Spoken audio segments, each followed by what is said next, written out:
নোয়াখালীর চাটখিলে পৈতৃক ওয়ারিশি সম্পত্তি দখলের চেষ্টাকে কেন্দ্র করে চাঞ্চল্যকর অভিযোগ উঠেছে। এক সাবেক সরকারি কর্মকর্তার বিরুদ্ধে প্রভাব খাটিয়ে জমির খতিয়ান পরিবর্তনের অভিযোগের পাশাপাশি পৌর ভূমি অফিসের এক তহসিলদারের বিরুদ্ধে সরাসরি ঘুষ দাবির অভিযোগ এনে উপজেলা নির্বাহী কর্মকর্তার কাছে লিখিত আবেদন করেছে ভুক্তভোগী পরিবার। ভুক্তভোগীদের লিখিত অভিযোগে বলা হয়েছে, চাটখিল মৌজার BS-93 খতিয়ানভুক্ত পৈতৃক সম্পত্তি তারা দীর্ঘদিন ধরে ভোগ দখল করে আসছেন, কিন্তু অভিযুক্ত সাবেক সরকারি কর্মকর্তা আব্দুল লতিফ অনৈতিক প্রভাব কাটিয়ে নিজের স্বজনদের নামে অতিরিক্ত জমি খতিয়ানভুক্ত করিয়েছেন।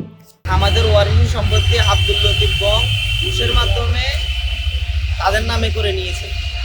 আমরা এটার জন্য আব্দুল লতিফের বিরুদ্ধে আইনি ব্যবস্থা গ্রহণ করুক, আমরা এটা চাই, তাই গ্রেপ্তার করুক। তিনি কিছুদিন আগে সাংবাদিক সম্মেলনে বলছেন যে উনি টাকা দিয়ে এসিনের অফিস থেকে এই জমা খারিজগুলো করে নিয়েছেন। এখন আমরা এটার প্রতিকার চাই এবং তার গ্রেপ্তার চাই।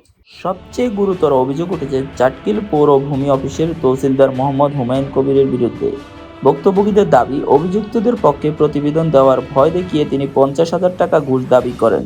টাকার কাজ সেটা 10,000 1 লাখ টাকা দিয়ে করতে হয়, কিন্তু আমরা আসি শুধু হয়রানি হচ্ছে এখানে। আর আমরা যদি আমাদের কাজের জন্য আসি, আমাদের বিপক্ষ পার্টি কিভাবে খবর জানে? আমরা কোনো কিছুর জন্য আসলে ওরা খবর জানে যে ওরা সাথে সাথে চলে আসে, তাইলে এখানে অবশ্যই তাদের লোক আছে। লোক না থাকলে তো এটা হচ্ছে না এটা। আর আমরা একটা কথাই যে আব্দুল লতিফ উনি টাকার মাধ্যমে আমাদের ওয়ারিশি সম্পত্তি নিয়ে যাইতেছে এবং আমরা ওনার আইনগত ব্যবস্থা চাই।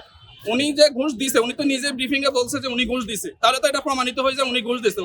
ঘুষ দেওয়া তো হয়েছে আইনগত অপরাধ, তাইলে ওনার আমরা আইনি ব্যবস্থা চাই, ওনার গ্রেপ্তার চাই আমরা।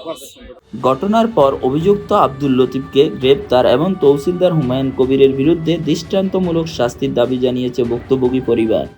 স্বীকৃত সরকারি অফিস ঘুষ প্রদানে দায়ী আব্দুল লতিফকে গ্রেপ্তার করে এবং সদম্বে ঘুষ দাবি করে চাটখিল পৌর তহসিল হুমায়ুন কবিরের বিরুদ্ধে আইনানুগ ব্যবস্থা গ্রহণের জোর দাবি জানাচ্ছি। টাকা খয়ে আমার মাছ জায়গাটা ওরা কাটি লয়ে গেছে, এখন আমরা ওইটার জন্য শাস্তি চাইতেছি, আমাদের মাছ জায়গা আমরা চাইতেছি। এ বিষয়ে তহসিলদার মোহাম্মদ হুমায়ুন কবিরের কার্যালয়ে সাংবাদিকরা গেলে তাকে সেখানে পাওয়া যায়নি। মুঠোফোনেও যোগাযোগ করা সম্ভব হয়নি। চাটখিল উপজেলা নির্বাহী কর্মকর্তা মিজানুর রহমান লিখিত অভিযোগ পাওয়ার বিষয়টি নিশ্চিত করেছেন।